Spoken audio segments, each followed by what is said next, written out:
पुण्यात्माओं, जब तक हम अपने उन पवित्र सदग्रंथों से स्वयं परिचित नहीं होंगे तो हमारे अंदर जो जमा हुआ ये युगों युगों का लोक वेद या दंत कथा हटे नहीं, और इसके हटे बिना भगवान की रुचि बढ़े नहीं तो हमारी इन्हीं में आस्था पड़ी रहेगी। तो दास का उद्देश्य यही है कि आपको रूबरू करा दूं ताकि आप प्रत्यक्ष प्रमाण देखकर भगवान को पहचान सकें और ज्ञान समझ सकें। और ज्ञान समझ में आ गया फिर तो ये परमात्मा की महिमा बच्चा बच्चा गाया करेगा। और कोई भी नो कहेगा कबीर इज गॉड, अब तेनों क्या छोड़ किसने कबीर गॉड बना दिया, देख लो भाई सुन लो युग उस कबीर धानक न भगवान बतावे। यानी 1000 लाख करोड़ आदमी ये कहने वाले मिलेंगे, और फिर क्या होगा, एक भी विरोध करनिया नहीं होगा। वो न्यू कहेंगे कि हाँ भाई भगवान कबीर इज गॉड, भाई कबीर तो परमात्माएं थे, यही पूर्ण ब्रह्म थे। तो उस स्थिति में आने के बाद फिर हम केवल आप जी को परमात्मा के वो ज्ञान महिमा कोड वर्डों में भी सुनावांगे तो भी समझ में आवेगी आपके, और आनंद और अधिक होगा। तो उसके लिए ये खेत तैयार किया जा रहा है, ये फील्ड तैयार किया जा रहा है, सदग्रंथों को रूबरू किया जा रहा है। और जैसे बच्चा स्कूल जाता है और वहाँ 6 घंटे 7 घंटे तक वो क्लास में गर्मी सर्दी सब कुछ सहन करता हुआ और ज्ञान ग्रहण करता है, और लगभग 1 वर्ष में जाकर वो एक कक्षा को उत्तीर्ण करने योग्य होता है,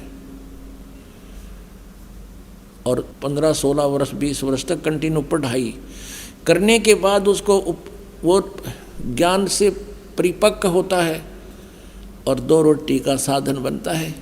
और इसीलिए यहाँ आप जी को ये दास एक ये सत्संग रूपी लेक्चर सुना रहा है, इनको आप जी ने सुनना ही पड़ेगा इस परमात्मा के पाने के लिए और मोक्ष प्राप्ति के लिए।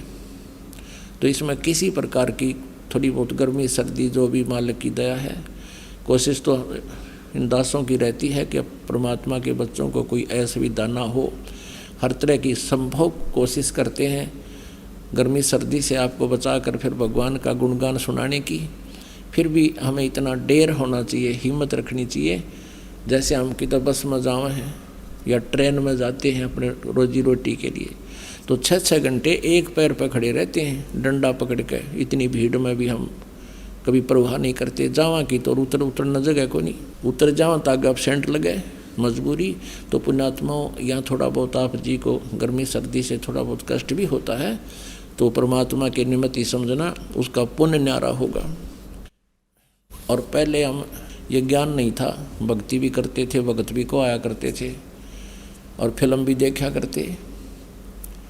अब पहले VCR होया करते और इसी लंबी लंबी उनकी कैसेट होया करती 3-3 घंटे की। संडे को दिन ले आते कि आज VCR लेवांगे किराए पर और 3 फिल्म देखेंगे। इसे तो 100 रुपये किराया एक फिल्म में, इस 3 फिल्मों में 100 रुपये किराया ही रात का। तो 3 यानी 9 घंटे की फिल्म सांझ 7 बजे शुरू कर देते और तड़के 7 बजे ताई चाय बनवाए जाते, पिए जाते, न्यू आँख पाड़े देखे जाते, लेना न देना कुछ भी कोई ना। और यहाँ परमात्मा के लिए जितना भी समय आपको मिलता है सौभाग्य आपका ये सत्कर्मा लेना, ये बार बार दाव नहीं लगा करता। इसे अमृत ज्ञान को सुनने का, ये दंत कथा सुनते सुनते हम बहरे हो गए, भगवान की भक्ति करते करते हम थक लिए और कोई लाभ मिला नहीं, क्योंकि वो भगवान नहीं मिला जो लाभ दिया करता है, वो परमात्मा का हमें ज्ञान ही नहीं था। परमेश्वर क्या बताया करते, चारों युग में मेरे संत पुकारे और कूक कहा हम हेल रे, हीरे माणक मोती बरसे ये जग चुगता डेल रे। ओए होए, जैसे ऋग्वेद मंडल नंबर 9 सूक्त नंबर 86 मंत्र नंबर 26 और 27, ऋग्वेद मंडल नंबर 9 सूक्त नंबर 82 मंत्र 1, 2, 3, ऋग्वेद मंडल नंबर 9 सूक्त 82 मंत्र 1, और भी अनेक स्थानों पर ऋग्वेद मंडल नंबर 9 सूक्त 96 के मंत्र 16 से 20 तक ये स्पष्ट किया है कि वो परमात्मा सतलोक से गति करके आता है, वो कबीर देव है, कबीर साहब, और अपनी अच्छी आत्माओं को मिलता है। और फिर वो अच्छी आत्माएं फिर परमात्मा के गुणगान आगे संसार को सुनाते हैं। उनमें से कौन कौन वो पुण्यात्मा है जिनको परमात्मा अपने स्वाभाविक गुण अनुसार आते हैं, वो लीला ऐसी ही करते हैं जो वेद बता रहे हैं। उनमें से परमात्मा किन किन को मिले, आदरणीय धर्मदास साहिब जी को, आदरणीय नानक साहिब जी को, आदरणीय मलुकदास साहिब जी को, आदरणीय गरीबदास साहिब जी को, आदरणीय दादूदास साहिब जी को, आदरणीय घीसा दास साहिब जी को। ये वो श्रेष्ठ आत्मा, और इन पुण्यात्माओं ने, इन संतों ने आज्ञा परमात्मा के गुणगान गाए, यही ज्ञान दिया जो परमात्मा उनको बता कर गए थे। उनके विषय में कह रहे हैं कि चारों युग में संत पुकारे, कूक कहा हम हेल रे, हीरे माणिक मोती बरसे हैं ये जग चुगता ढेल रे। हम तत्व ज्ञान और यथार्थ भक्ति मार्ग रूपी हीरे और मोतियों की वर्षा कर रहे हैं, हमें आपको ज्ञान सुना रहे हैं, और ये हमारे ज्ञान को ना सुनकर, इन हीरे मोतियों को ना पहचान कर, या अर्थात यथार्थ भक्ति मार्ग को ना जानकर, आन उपासना रूपी शास्त्र विधि त्याग कर मनमाना आचरण रूपी ये कंकर पत्थर डले इकट्ठे कर रहे हैं। कंकरों को इकट्ठा कर रहे हैं, जोड़ी भर रखी है कि मैं लाल ले रहा हूँ, ये मैंने लाल ले रखे हैं। परमात्मा कहते हैं इन लालों की परख होगी धर्मराज के दरबार में, फिर रोग टक्कर मार के ये संसार समझदा नाई कहंदा श्याम दोपहरे नु, गरीबदास ये वक्त जात है रोगे इस पैरे नु। परमात्मा कहते हैं हमरा ज्ञान किने ना सुनिया, अरे ये पर भी लेन जात है दुनिया। वहाँ धक्के खान जाती रथ पे है, आज बेला कुंभ का मेला है, पर भी लगेगी सुबह 3 बजे, वहाँ देख दुनिया का कठ, लेकिन हमरा ज्ञान किने ना सुनिया, ये पर भी लेन जात है दुनिया। कहाँ कहाँ भटक रहे हैं बोली आत्मा। मैं रोवत हूँ सृष्टि को या सृष्टि रोवे मोहे, गरीबदास कबीर साहब कहते हैं इस वियोग को हो समझ ना सकता कोई।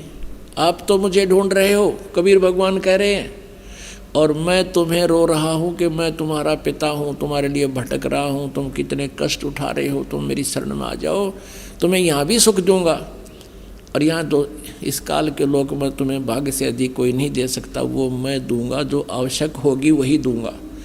और तुम बालक हो, अननेसेसरी डिमांड करोगे वह नहीं दूंगा, जो तुम्हारे भक्ति में बाधा करे वो नहीं दूंगा, क्योंकि हमारा उद्देश्य आपको काल के जाल से छुटा कर सतलोक ले जाना है। और सतलोक में जाने के बाद आपका ऐसे ही जन्म होगा, एक बार ऐसा ही होगा, फिर कभी मृत्यु नहीं होगी। आपका वहाँ परिवार होगा, आप वहाँ से आए हो, आपके वहाँ पूरी व्यवस्था, पूरे महल मकान एज इट इज है, क्योंकि वो मकान कभी डिस्ट्रॉय नहीं होते, नाश नहीं होते, बहुत सुंदर मटेरियल है, और वहाँ जाकर आप सदा रहोगे। हम अपनी गलती से उस परम पिता के दरबार के भरे थाली का ठोकर मार के आए हैं, इस काल के जाल में फंस गए।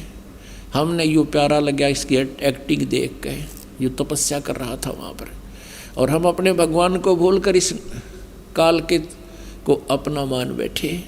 आज इस काल ने हमारे साथ के जुल्म कर रखे है।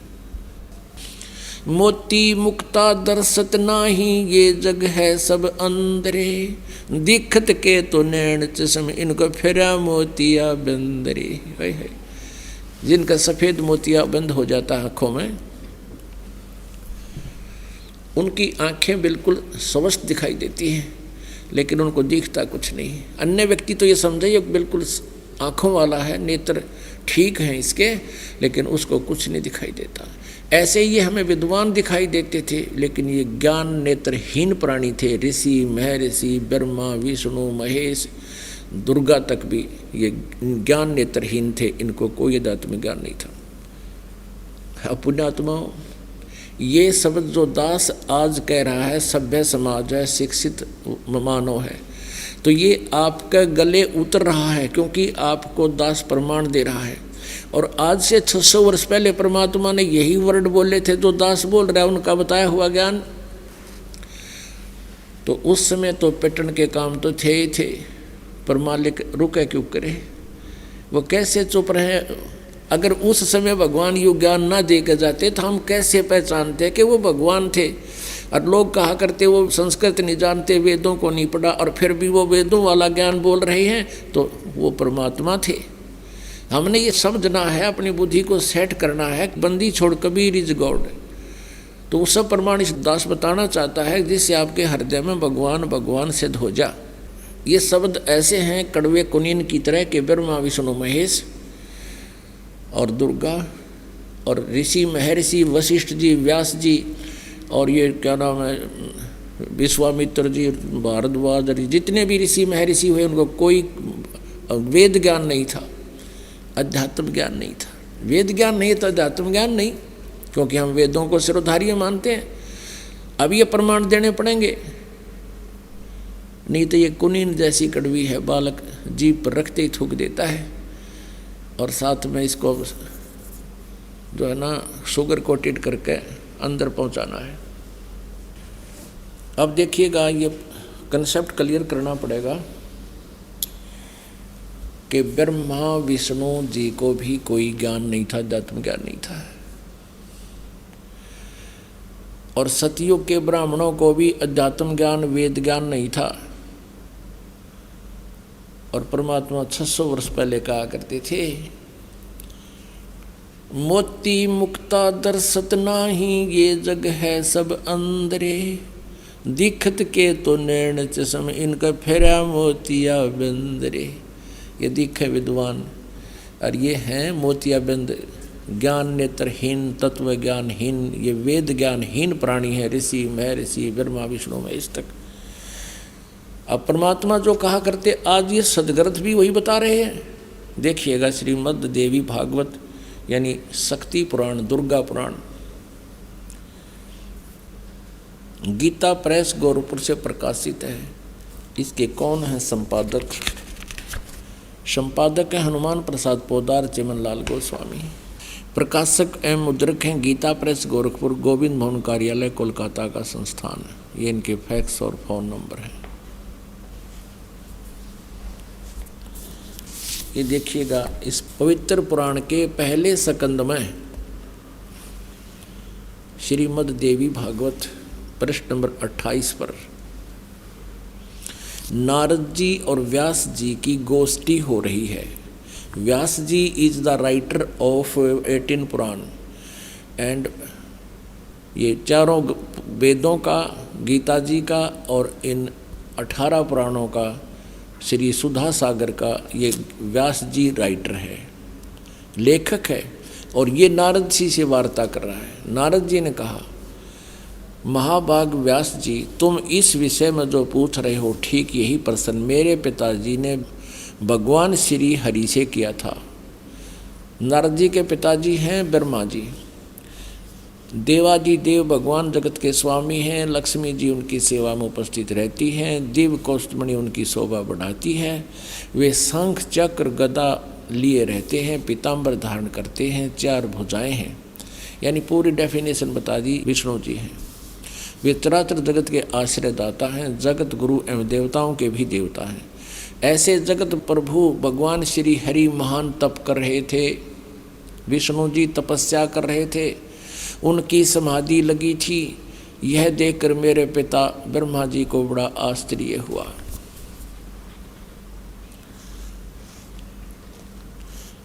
अतः उन्होंने उनसे यानी ब्रह्मा जी ने विष्णु जी से जानने की इच्छा प्रकट की। ब्रह्मा जी ने पूछा, प्रभु आप देवताओं के अध्यक्ष, जगत के स्वामी और भूत भविष्य एवं वर्तमान सभी जीवों के एकमात्र शासक हैं। भगवान फिर आप क्यों तपस्या कर रहे हैं और आप किस देवता की आराधना में ध्यान मग्न हैं? मुझे असीम आश्चर्य तो ये हो रहा कि आप देवेश्वर यानी सब देवों के मालिक, सब भगवानों के भगवान, ब्रह्मा जी विष्णु को कह रहा भगवानों के भगवान है, एवं सारे संसार के शासक होते हुए भी समाधि लगाए बैठे हैं। अब विष्णु जी ने क्या उत्तर दिया? ब्रह्मा जी के विनीत वचन सुनकर भगवान श्री हरि बोले, ये वचन बोले। श्री हरि उनसे कहने लगे, ब्राह्मण सावधान होकर सुनो, मैं अपने मन का विचार व्यक्त करता हूँ। देवता, दानव, मानव सब यही जानते हैं कि तुम सृष्टि करते हो, मैं पालन करता हूँ और शंकर संहार किया करते हैं, किंतु फिर भी वेद के पारगामी पुरुष अपनी युक्ति से यह सिद्ध करते हैं कि रचने, पालने और संहार करने की यह योग्यता जो हमें मिली है, इसकी अधिष्ठात्री शक्ति देवी है। वे कहते हैं कि संसार की सृष्टि करने के लिए तुम में राजसी शक्ति का संचार हुआ है। इसी ये भी सिद्ध हो रहा कि रजगुण ब्रह्मा, सतगुण विष्णु, तमगुण शिव जी हैं। मुझे सात्विक शक्ति मिली है और रुद्र में तामसी शक्ति का आविर्भाव हुआ है। सुवर्त प्रत्यक्ष और परोक्ष दोनों उदाहरण मैं तुम्हारे सामने रखता हूँ, सुनो। यह निश्चित बात है कि उस शक्ति के अधीन होकर ही मैं यानी विष्णु शेष नाग की सैया पर सोता हूँ। सृष्टि करने का अवसर आते ही जाग जाता हूँ। मैं सदा तप करने में लगा रहता हूँ और उस शक्ति के शासन से मैं कभी मुक्त नहीं रह सकता। कभी अवसर मिला तो लक्ष्मी के साथ सुखपूर्वक समय बिताने का सौभाग्य प्राप्त होता है। मैं कभी तो दानों के साथ युद्ध करता हूँ। अखिल जगत को यानी सारे जगत को भय पहुँचाने वाले दैत्यों के विकराल शरीरों को शांत करना मेरा परम कर्तव्य हो जाता है। ये भी सिद्ध हो रहा है, परमात्मा कहते कबीर जी, तंदर सुखिया कोई ना देखा, जो देखा सो दुखिया हो। और ब्रह्मा विष्णु महेश्वर दुखिया जिन ये राह चलाई हो। ये कहता मैं सदा तप करने में लगा रहता हूँ और शक्ति के शासन से कभी मुक्त नहीं रह सकता। कभी अवसर मिला तो लक्ष्मी के साथ थोड़ा सा सुखपूर्वक समय व्यतीत करता हूँ और फिर राक्षसों के साथ लट्ठम लट्ठा रहता हूँ, दानों के साथ युद्ध करता रहता हूँ। इनको सुख नाम की चीज़ नहीं, आप पे स्वीकार कर रहे हैं भगवान। और अब देखो विष्णु जी कह रहे हैं मुझे सब प्रकार से शक्ति के अधीन होकर रहना पड़ता है, मैं पराधीन हूँ। और उन्हीं भगवती यानी दुर्गा शक्ति को का मैं निरंतर ध्यान किया करता हूँ, उसी की पूजा करता हूँ। ब्रह्मा जी मेरी जानकारी में, मेरे स्पिरिचुअल नॉलेज में इस भगवती शक्ति से बढ़कर दूसरे कोई देवता नहीं। अब आ लिया अंत विष्णु जी के आध्यात्मिक ज्ञान का। नो कह दुर्गा तो ऊपर कोई भगवान को ना, जितनी मन जानकारी है। अब पुण्यात्माओं, यदि ये दास ये शब्द कह के छोड़ देता कि ब्रह्मा विष्णु महेश दुर्गा आदि और इन ऋषियों में ऋषियों को आध्यात्मिक ज्ञान नहीं था, तो पहली बार जो प्राणी सुने वो उठ कर चला जाने कहे तो नरी बकवाद करे है। और अब ये प्रमाण देख करके वो पुण्यात्मा जो एकाध आए होंगे, नए भक्त भी बहुत आते हैं, इसलिए दास का उद्देश्य होता है कि पहली कक्षा से लेकर और पीएचडी तक का ज्ञान इसी सामूहिक शिक्षा स्थल यानी सत्संग के माध्यम से दूँ, ताकि ये ज्ञान यज्ञ का लाभ सभी प्राणियों को होवे। तो यहाँ ये स्पष्ट हो गया कि विष्णु जी को ज्ञान नहीं, ब्रह्मा ना पर ज्ञान नहीं, विष्णु तो पूछे, नारद ने ज्ञान नहीं और व्यास जी को ज्ञान नहीं। और आगे देखिए दुर्गा क्या कहती है। विष्णु जी तो कहते मैं दुर्गा से ऊपर कोई भगवान ना मानता, ना मन पता। और अब दुर्गा क्या कहती है, दुर्गा जी क्या कहती है देखिएगा 7वें स्कंद में 562 पृष्ठ पर 7वां स्कंद, वही श्रीमद् देवी भागवत, ये वही पुराण है। अब यहाँ देखिएगा 7वां स्कंद और 562 पृष्ठ। देवी जो है दुर्गा हिमालय राजा को ज्ञान दे रही है। देवी द्वारा हिमालय को ज्ञानोपदेश, ब्रह्म स्वरूप का वर्णन यानी ब्रह्म के बारे में जानकारी दे रही है। श्री देवी कहने लगी पर्वतराज, ये पहले तो अपने बारे में बताती है, फिर अब अपनी को भी रिजेक्ट करती है, कहती है उस ब्रह्म का क्या स्वरूप है यह बतलाया जाता है, जो प्रकाश रूप सबके अत्यंत समीप में सतीत, हृदय रूप गुहा में सतीत होने के कारण गुहाचर नाम से प्रसिद्ध और महान पद अर्थात परम प्राप्य है। वह समस्त प्रजा के ज्ञान से परे है, अर्थात किसी की बुद्धि में आने वाला नहीं है, यह तुम जानो। जो परम प्रकाश रूप है, जो सूक्ष्म से भी अत्यंत सूक्ष्म है, जिसमें संपूर्ण लोक और उन लोकों में निवास करने वाले प्राणी सतीत हैं, वही यह अक्षर ब्रह्म। अब दुर्गा उवा बाई बोल रही है, कदे तो इस ब्रह्म को अक्षर ब्रह्म कहती है, कहीं इसको ब्रह्म कहती है। अब देखना, वही सबके प्राण है, वही सबकी वाणी है और वही सबके मन है। वह यह परम सत्य अमृत अविनाशी तत्व है सौम्य। उस वेदने योग्य लक्ष्य का तुम वेदन करो, मन लगाकर उसमें तन्मय हो जाओ। अब हम थोड़ा सा यहीं से ले लेते हैं। उस एकमात्र परमात्मा को ही जाने, दूसरी सब बातों को छोड़ दे। यही अमृत रूप परमात्मा के पास पहुंचाने वाला पुल है। संसार समुद्र से पार होकर अमृत स्वरूप परमात्मा को प्राप्त करने का ये सुलभ साधन है। इस आत्मा का ओम के जप के साथ ध्यान करो। इस अज्ञान में अंधकार से सर्वथा परे और संसार समुद्र से उस पार जो ब्रह्म है उसको पा जाओगे, तुम्हारा कल्याण हो। इसने स्पष्ट कर दिया। अपनी पूजा को भी कह दिया मत करो, मेरी पूजा भी। एकमात्र परमात्मा को ही जाने, दूसरी सब बातों को छोड़ दे। उसका ओम नाम है और ब्रह्म, ओम नाम के जाप से ब्रह्म प्राप्ति उद्देश्य रखो। ब्रह्म की जाप करो, ब्रह्म का जाप करो। और वो कहाँ रहता है?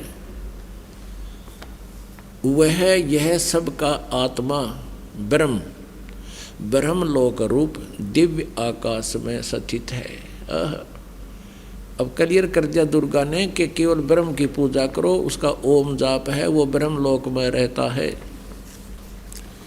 अपने आत्माओं दुर्गा जी ने, देवी ने, जो इन ब्रह्मा विष्णु महेश से सुप्रीम है, इन्होंने इन ब्रह्मा विष्णु महेश नारद व्यास के सब के ज्ञान को रिजेक्ट कर दिया। अब देवी कहती है केवल ब्रह्म ही फाइनल गॉड है, कंप्लीट गॉड है। अब ब्रह्म क्या कहता है? ब्रह्म श्रीमद् भगवत गीता अध्याय नंबर 8 के श्लोक नंबर 13 में जो श्री कृष्ण जी में प्रवेश करके ये काल ब्रह्म बोल रहा है, ये कहता है कि ओम इति एक अक्षरम ब्रह्म व्यवहारन माम अनुस्मरण। ओम यह एक अक्षर मंत्र है, उच्चारण करके सिमरण करता हुआ जो शरीर छोड़कर जाता है, यानी आखिरी सांस तक जो मेरे ओम नाम का जाप करता रहता है, वो मेरे वाली परम गति को प्राप्त होता है। और फिर ये गीता ज्ञानदाता ब्रह्म क्या कहता है?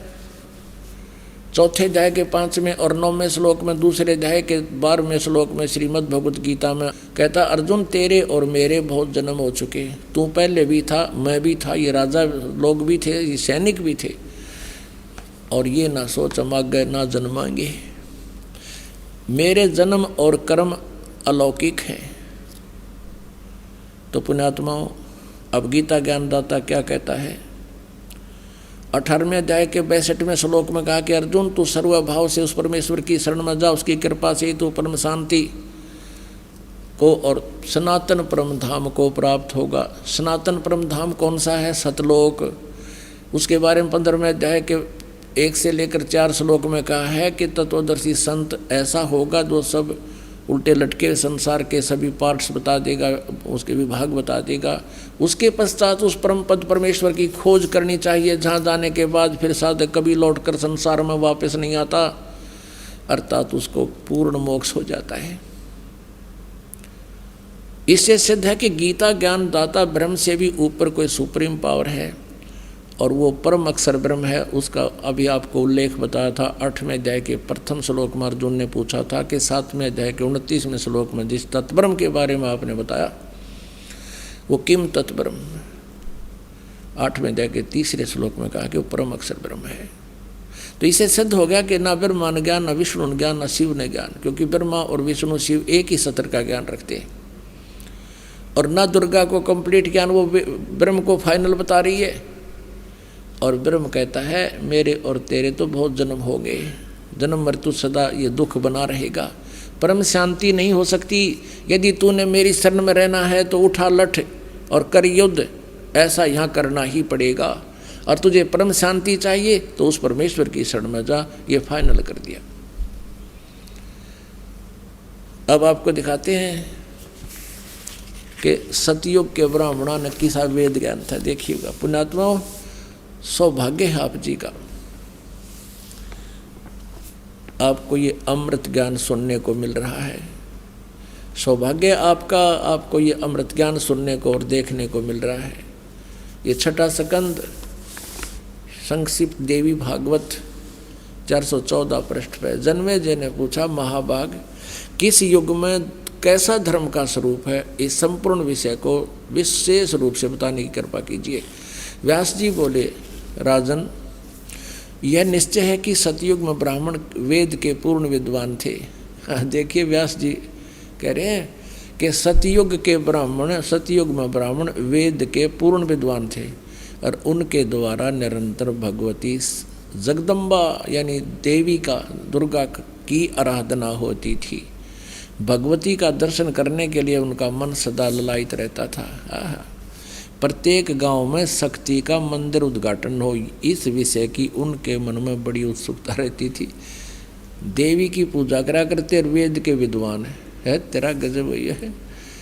अरे नो कहे ये सतयुग में ये मंदिर का लठी कटवाए नकली ब्राह्मणा ने, ये काम बिगाड़ रखा सारा, अपने स्वार्थ बस अपने चेले बिठा दिए, उन्हें पूजा लागी, इनकी मौज माच की। प्रत्येक गांव में शक्ति का मंदिर हो। अब यहाँ क्या बता, देखिए ये तो सतयुग के ब्राह्मणों की स्थिति थी। अब कलयुग के ब्राह्मणों की स्थिति थी, और सुन लो इसी पवित्र पुराण में। धर्म की यही सती थी, त्रेता में भी रही, परंतु कुछ ह्रास हो गया था। सतयुग की जो सती थी वह द्वापर में विशेष रूप से कम होगी थी। राजन, उन प्राचीन युगों में यानी सतयुग, त्रेता, द्वापर में जो राक्षस समझे जाते थे वे कली में ब्राह्मण माने जाते हैं, कलयुग में, क्योंकि अब के ब्राह्मण प्राय पाखंड करने में तत्पर रहते हैं। दूसरों को ठगना, झूठ बोलना और वैदिक धर्म कर्म से अलग रहना कलयुगी ब्राह्मणों का स्वाभाविक गुण बन गया है। पुण्यात्माओं, परमेश्वर ने 600 वर्ष पहले कहा था, वेद पढ़े पर वेद न जाने, ये बाँचे पुराण 18, और पत्थर को ये पत्ते खुआवे, भूल गए सिरजनहारा। वेद पढ़ने भेद नहीं जाने, अरे ये बाँचे पुराण 18, और क्या कहेगा पता नहीं। पुराणों में क्या लिखा हुआ है, ब्रह्मा जी अजरो अमर हैं, सर्वेश्वर हैं, महेश्वर हैं, इनकी कोई माता पिता नहीं, यही समृद्ध शक्ति है, और ये जन्मते मरते नहीं। और पुराणों में लिखा है ये जन्मते और मरते हैं, इनका तो जन्म और मृत्यु होती है।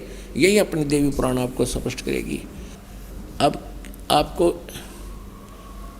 हमें ये लोक वेद सुना करते थे, ये अपने सदग्रंथों से भी परिचित नहीं थे। ये ब्राह्मण, गुरु, ऋषि, महर्षि इन पुराणों से भी परिचित नहीं थे।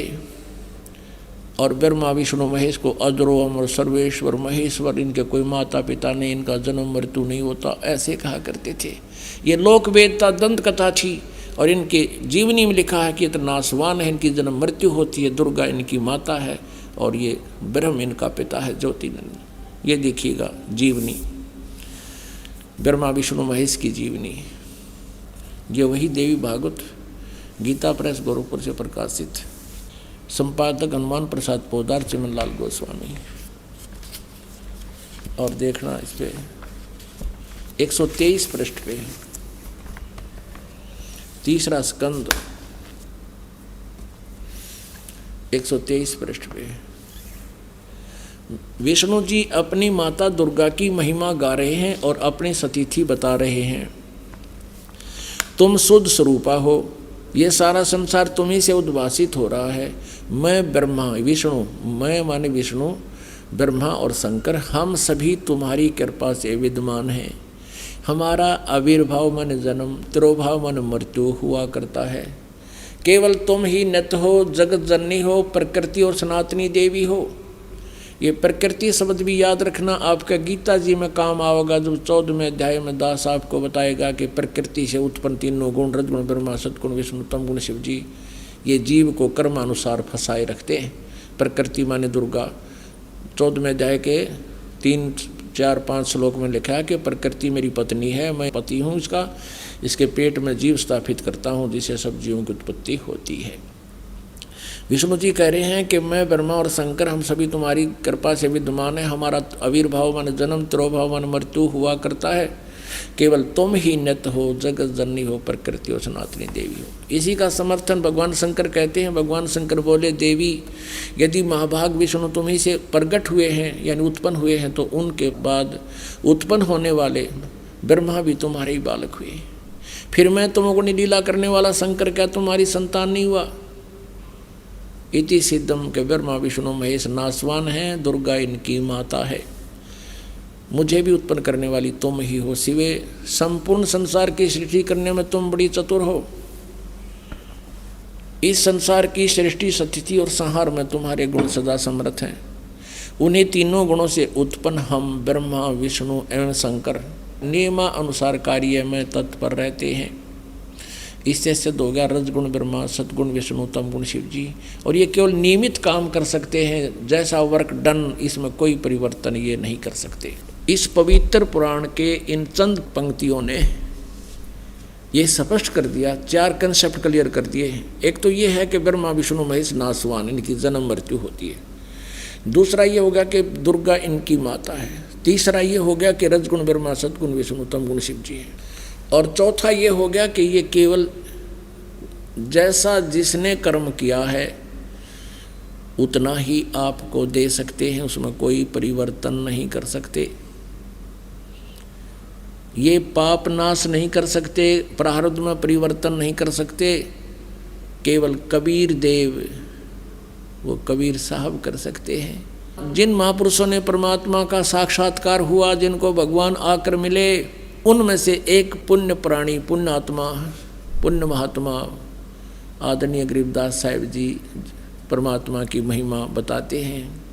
मासा घटे न तिल बधे, विद ना लिखे जो लेख, सच्चा सतगुरु मेट कर ऊपर मार मेख। के विधाता ने जो भी आपके भाग्य में जो अंक लिख दिए, पुण्य और पाप, वो आपने सारे भोगने पड़ेंगे। उसमें कुछ भी परिवर्तन नहीं हो सकता। केवल पूर्ण संत, जो पूर्ण परमात्मा का उपासक है, वो कबीर परमात्मा और उसी का कृपा पात्र संत ही आपके भाग्य में परिवर्तन कर सकता, आपके दुखों का निवारण कर सकता है। गरीब जम जो राजा से डरे, मिटे कर्म के लेख, अदली असल कबीर हैं ये कुल के सतगुरु एक। पुण्यात्मा, ये 5 दिन का सत्संग इसीलिए किया गया है। एक तो ऐसी दया परमात्मा की कि ये छुट्टियों के दिन, क्योंकि काल के कुल से छूटना भी बड़ा मुश्किल है। आप जी को यहाँ लेकर भी परमेश्वर ही आए हैं। आप परमात्मा की लीला से जब परिचित हो जाओगे बच्चों, आप रोया करोगे रजाई में मुंह दे के, आखिर भगवान आप इतने दयालु, हम तक कति नालायक थे। हम तो उस काल के सांग न फाइनल मान रहे थे, या यो कार या कोठी या फैक्ट्री या मेरी, 1 मिनट में मृत्यु हो जाती है, फिर कहाँ है ये मेरी। ये आँख खोल दी दाता ना हमारी। जो काल ने हमें मूर्ख बना गया, फंसा रखा है, यहाँ से हिलन नहीं देता। मोह ममता फंसा रखी बेटा बेटी पोते पोतियाँ में, कार और कोठियों में। इसको हम सतीथि बोलते हैं, ये पौराणिक। और यह ड्यूटी भगवान विष्णु की है, सतोगुण की। और जो हम संतान उत्पत्ति करते हैं या ठाठ बाट इकट्ठा करना चाहते हैं, ये करवा रहा रजगुण ब्रह्मा जी, ये ब्रह्मा जी की ड्यूटी है। और हमें यह संहार कर रहा है, ये शंकर जी की ड्यूटी है। ये तीनों काल के पुत्र हैं और काल हमें 1 लाख को डेली खा रहा है। अब पुण्यात्मा, ये ज्ञान समझ में होगा जब आप देखना है। यहाँ आपको लेकर भी परमात्मा आए हैं, आपकी जमानत करवाते हैं इस काल से। जैसे जेल से जमानत आते, जिनकी कैद हो जाती है, उनको जमानत पर और एक विशेष एविडेंस पर छोड़ा जाता है, उसके जमानतियाँ के वो ली जाती है गारंटी, तब उनको छोड़ा जाता है। तो आपकी जमानत लेते परमात्मा के 3 दिन छोड़ दे, 4 दिन छोड़ दे, 2 दिन की दे दे जमानत, फिर वापस आ जाएंगे तेरी जेल में। तो पुण्यात्माओं, ये काल की जेल है। एक पुन्नी एक पापी आया, एक है सोम दलेल बे। एक पुन्नी एक पापी आया, एक है सोम दलेल रे। गरीबदास सतपुरुष भजन बिन, सब ही यम की जेल रे। ओए होए। जैसे कोई इज्जत साधना ना करके कोई पुण्य करते हैं, भंडारे करते हैं, पक्षियों को दाने डालते हैं, प्याऊ खुलवा रखी हैं, धर्मशालाएँ बनवा रखी हैं, कुएँ खुदवा रखे हैं, हैंडपम्प बनवा रखे हैं, वो पुण्यकर्मी प्राणी है। और एक नरी चोरी करे, डाके मारे, बूंदी अच्छी सोचे, वो पापी है। और एक कति दान नहीं करता, कंजूस, वो भी। कहते हैं जब तक सत्साधना आपको नहीं मिलेगी, परमात्मा की शरण पूरे संत के माध्यम से नहीं मिलेगी, तो तुम सारे के सारे काल की जेल में ही हो। पुण्यकर्मी प्राणी चला गया स्वर्ग में, और यहाँ पाप भी बराबर होते रहते हैं, पैरेलल। पुण्य अलग लिखे जाते हैं, पाप अलग लिखे जाते हैं, और कोई भी बगैर भोगे वो खत्म नहीं होते। यहाँ का विधान है, और परमात्मा कबीर जी का विधान है, जब ही सतनाम हृदय धरो, भयो पाप को नासे, जैसे चिंगारी अग्नि की भाई पड़े पुराने घासे। हमारे 3 प्रकार के कर्म बताए हैं। एक संचित कर्म, जो पहले के डिपॉजिट रखे हैं हम धर्मराज के दरबार में, पुण्य और पाप दोनों। तो उन पुण्य और पाप की एवरेज रेशो निकाल कर, जिसके पुण्य गणे हैं तो उसको पुण्य ज़्यादा दे दिए, पाप कम है तो पाप की रेशो कम होगी। तो यहाँ उसको सुख ज़्यादा है, दुख कम। और जिनके पाप ज़्यादा है, पुण्य थोड़े, तो उसको उसी रेशो में पाप और पुण्य मिलाकर आपको जीवन दे दिया, प्रारब्ध बना दिया। वो प्रारब्ध कर्म बन जाता है। तो जिसके पुण्य थोड़े हैं और पाप गणे हैं, तो उस पर कष्ट पे कष्ट, कष्ट पे कष्ट आ रहा है, उसने भोग कई पांडा छूटेगा। और तीसरे क्रियामान कर्म है जो अब हम वर्तमान में कर रहे हैं। इन 3 प्रकार के कर्म हैं। इन तीनों प्रकार के कर्मों का नाश कबीर परमेश्वर ही कर सकता है। अब संचित कर्मों के बारे में परमात्मा क्या कहते हैं, और इन सभी पापों के बारे में, कि जब ही सतनाम, ये सच्चा नाम हृदय में धराई। सतनाम कोई जाप नहीं है, ये 2 अक्षर का जाप है जो आपको दिया जाता है, जिसमें एक ओम मंत्र है। जब ही सतनाम हृदय धरो, भयो पाप को नाश, और मानो चिंगारी अग्नि की भाई पड़े पुराने घास। जैसे बहुत बड़ा ढेर से लाखों टन पड़ा हो फूस घास, और वो काम का जगह घेर रखा है उसने, तो उसमें एक माचिस की सीख जलाकर उसमें लगा दे, सारे ने फूक के और सवा कर देगा। और फिर चलेगी तेज़ हवा, इधर उधर उसे राख ने फेंक के खेतों में, और वहाँ साफ कर देगा।